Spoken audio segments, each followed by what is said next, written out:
নমস্কার বন্ধুরা, শুভ সকাল। কেমন আছো তোমরা সবাই? আশা করছি যে যেখানে আছো সবাই খুবই ভালো আছো, সুস্থ আছো। আর তোমাদের ভালোবাসায় আমরাও কিন্তু খুবই ভালো আছি। প্রতিদিনের মতো আজ আবারও একটা নতুন ব্লগে তোমাদের অনেক অনেক ভালোবাসা স্বাগত জানাই। আজকের ব্লগটা আমি ঠাকুরঘর দিয়ে শুরু করছি। সেই সকালবেলায় উঠে আশিবাসি সব কাজকর্ম সেরে, কাছা ধোয়া করে স্নান সেরে চলে এসেছি ঠাকুর ঘরে। এবারে ঠাকুর পুজোটা সেরে নেবো। তো দেখো, আমি সুন্দর করে ফুল দিয়ে ঠাকুরগুলোকে সব সাজিয়ে নিয়েছি। তারপরে এই যে ঠাকুরগুলোকে সব জল মিষ্টি দিয়েছি, দিয়ে আমি তুলসী পাতা দিয়ে নিচ্ছি। আজ তো রবিবার, তো ছেলে মেয়ের স্কুল ছুটি, দাদা ভাইয়ের অফিস ছুটি। তার জন্য সকালবেলায় উঠে সব আশিপাশি কাজকর্মগুলো সেরে নিয়েছি। তারপরে চলে এসেছি ঠাকুর ঘরে, এখন পুজোটা আমি সেরে নিচ্ছি। তো রান্নাটা বাকি আছে, পুজোটা সেরে চলে যাবো সোজা রান্নাঘরে। আর জামা কাপড়গুলো কেচে ধুয়ে রেখেছি, সেগুলো এখনও মেলা হয়নি। পুজোটা দিয়ে জামা কাপড়গুলো মেলে নেবো। তো এই দেখো বন্ধুরা, আমার কিন্তু পুজোটা দেওয়া পুরো কমপ্লিট হয়ে গেছে। আমি কিন্তু সুন্দর করে ঠাকুর পুজোটা সেরে নিয়েছি। তো অনেকটাই বেলা হয়ে যাচ্ছে, তাই জন্য ভাবলাম ভাতটা আগে বসিয়ে দিই। ভাতটা হতে থাকবে আর আমি ততক্ষণে অন্য কাজগুলো করে নেব। তো এখানে আমি চালটা মেপে নিয়ে নিলাম। আর যে এই ঘটি মতোটা দিয়ে যে চালটা মাপলাম, এটা কিন্তু পুরী থেকে আমাকে এনে দিয়েছিল একজন। এই জিনিসটা খুব সুন্দর, তাই না? আমারও ভীষণ ভালো লেগেছে। তো চালটা ধুয়ে দেখো আমি এখন দিয়ে দিচ্ছি হাঁড়িতে। আর পাশে না সবাই ভীষণ কথা বলছে, তার জন্য ভয়েসটা দিতে না আমার ভীষণ অসুবিধা হচ্ছে। আমার কিছু করার নেই, কী করবো বলো, এভাবেই আমাকে ভয়েস দিতে হচ্ছে। পাশের বাড়ির এক কাকিমা আছে, সে কথা বললেই যেন মনে হয় চেল্লাচ্ছে। তার কথার আওয়াজটাই এরকম, জোরে জোরে কথা বলে। তো যাই হোক, দেখো আমি জামাকাপড়গুলো মেলে দিচ্ছি ছাদে। আর দুষ্টুটা না গেছিলো ওর পাপার সঙ্গে চুল কাটতে, তো ও এসে দেখি আমাকে ডাকছে। তো আমি আবার উঁকি মেরে বললাম ওপরে আসো, ওকে স্নান করিয়ে দেবো, কারণ ওর দিদিরা এতক্ষণ দাঁড়িয়েছিল, ড্রয়িং ক্লাসে যাবে। তো ওর দেরি হচ্ছিলো বলে দিদিরা সবাই চলে গেল। তো ওকে আমি স্নানটা ঝটপট করিয়ে দিই। জামাকাপড় আমার সবটা মেলা হয়নি, কিছুটা রেখে যাই, এসে জামাকাপড়গুলো মেলে দেবো। আর না হলে ড্রয়িং ক্লাসে দেরি হয়ে যাবে, 12টায় যাওয়ার কথা, সেখানে 12:30 বাজে। তো দেখো স্নান টান করিয়ে আমি ওকে রেডি করে দিয়েছি। ও এখন পাপার সঙ্গে যাচ্ছে ড্রয়িং ক্লাসে। যেতে চাইছিল না, অনেক কান্নাকাটি করছিল, ওকে নিয়ে যায়নি দিদিরা, একা চলে গেছে ওকে রেখে। তো আমি অনেক বুঝিয়ে টুঝিয়ে এই যে পাঠাচ্ছি। বাচ্চা মানুষ তো বোঝে না, প্রত্যেক দিন একসাথে যায় 3 জনে মিলে। আজকে ওরা ওকে রেখে চলে গেছে, তো ওর জন্য না ওর রাগ হয়েছে। তো ও তো চলে গেল ড্রয়িং ক্লাসে, আর আমি আবার চলে এলাম ছাদে। এই জামাকাপড়গুলো আর মেলা হয়নি, তো জামাকাপড়গুলো এখন মেলে দিই, তারপরে যাব রান্নাঘরে। তো ভাতটার কী অবস্থা কে জানে। আর কি বলো তো, ড্রয়িং ক্লাসে না পরীক্ষা চলে আসছে, তো ড্রয়িং ভালো করে প্র্যাকটিস না করলে পরীক্ষা দিতে পারবে না। এবারই প্রথম পরীক্ষা দেবে আদ্য, তার জন্য জোর করে ড্রয়িং ক্লাসে পাঠিয়ে দিলাম, না হলে আজকে আর পাঠাতাম না। তারপরে দেখো চলে এলাম রান্নাঘরে, ভাতটা দেখি হয়ে গেছে, তো ভাতটাকে উপর দিয়ে দিলাম, দিয়ে এই যে মাছ ভেজে নিচ্ছি। এখানে কাতলা মাছ ভাজছি।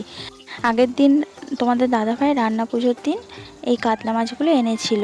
আমাদের তো মাছ ভাজা আছে রান্না পুজোয়, তো তার থেকে আমি 4 পিস মাছ রেখে দিয়েছিলাম একটু দই কাতলা খাবো বলে। অনেক দিনের ইচ্ছে একটু দই কাতলা করব।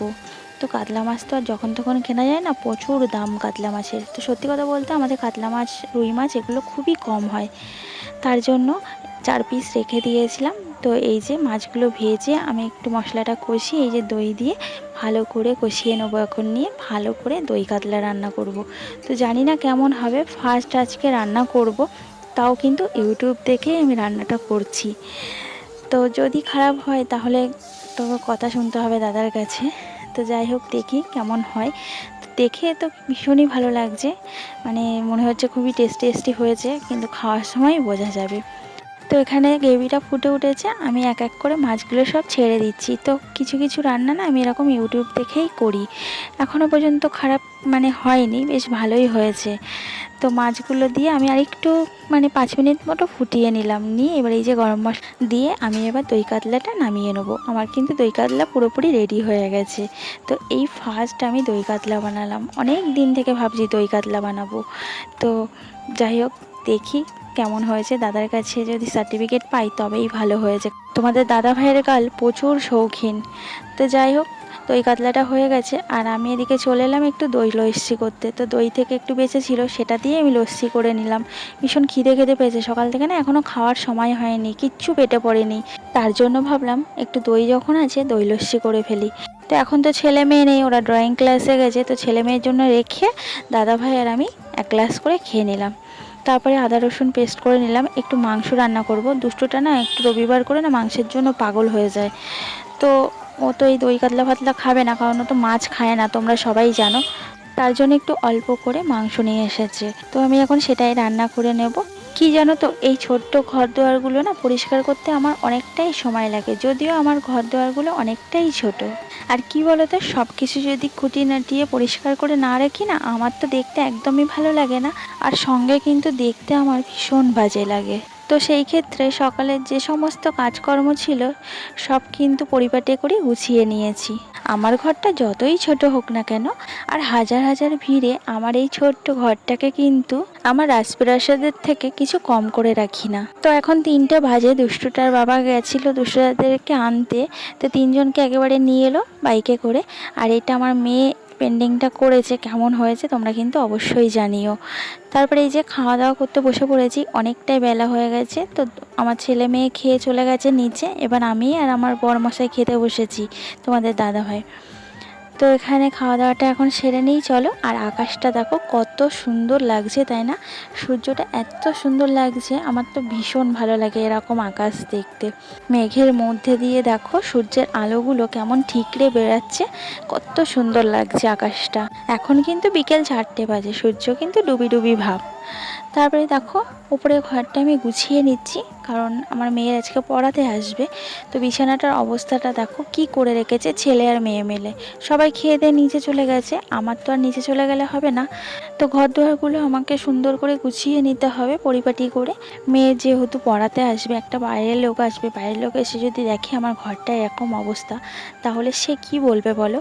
আর আমার মেয়ের সাথে আরও 4-5টা মেয়ে পড়ে, তো তারাও যদি এসে দেখে, তারা বাড়ি গিয়ে তো গল্প করবে, তারাও বা কী বলবে। তার জন্য আমার যতই কষ্ট হোক আমি কিন্তু ঘরটাকে সুন্দর করে গোছাবো, তারপরে নিচে যাব। খেয়ে কি কাজ করা যায় তোমরাই বলো? তো আমার কিন্তু খুবই কষ্ট হচ্ছে, আগে আমি ঘরটাকে ভালো করে গুছিয়ে নিলাম।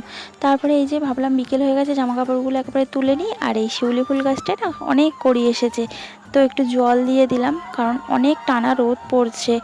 আর রোদ্দুর যা পড়ছে, গোড়া শুকিয়ে একদম খটমটে হয়ে গেছে, তার জন্য একটু জল দিয়ে দিলাম। সকালে উঠে আমি আসি যখন, তখন জল দিই, আবার এখন একটু জল দিই, না হলে তো গাছটা মরে যাবে। তো জামা কাপড়গুলো সব তুলে নিচ্ছি, শুকিয়ে গেছে একদম, যা রোদ উঠছে কদিন, মানে আধ ঘন্টা রোদ্দুরে থাকলেই জামা কাপড় পুরো শুকিয়ে যাচ্ছে। জানো তো, সংসারে একমাত্র পরিশ্রমের দ্বারাই কিন্তু লক্ষ্মীশ্রী গড়ে তোলা সম্ভব। আর এটা কিন্তু একজন গৃহবধূই পারে, একজন গৃহবধূই পারে তার সংসারকে সুন্দরভাবে পরিপাটি করে গুছিয়ে রাখতে, আর তার সংসারকে কিন্তু লক্ষ্মীশ্রী করে তুলতে।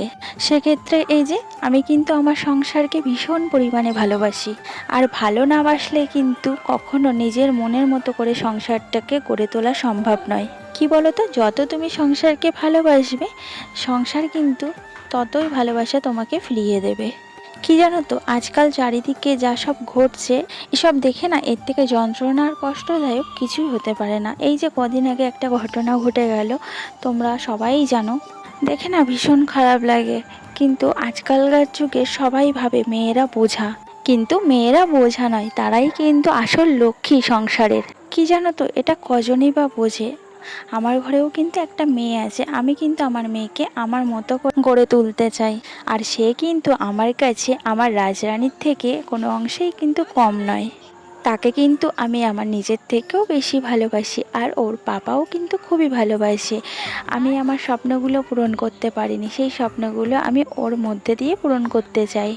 তো যাই হোক, আমার কিন্তু প্রথম সন্তান কন্যা হয়েছে, আমি কিন্তু এতে ভীষণ খুশি। কিন্তু চারিদিকে যা সব ঘটছে, এগুলো দেখে না মাঝে মাঝে খুবই ভয় লাগে। তো এই দেখো আমার হাতে কত সুন্দর করে আমার মেয়ে মেহেন্দি করে দিয়েছে। চলো আজকের মতো ভিডিওটা এখানে শেষ করছি। ভালো লাগলে লাইক করে দিও, আর কমেন্টস করে জানিও আমার ভিডিওটা তোমাদের কেমন লাগলো। আর যারা এখন অবধি চ্যানেলটা সাবস্ক্রাইব করোনি, তাড়াতাড়ি চ্যানেলটা সাবস্ক্রাইব করে আমার পাশে থাকো।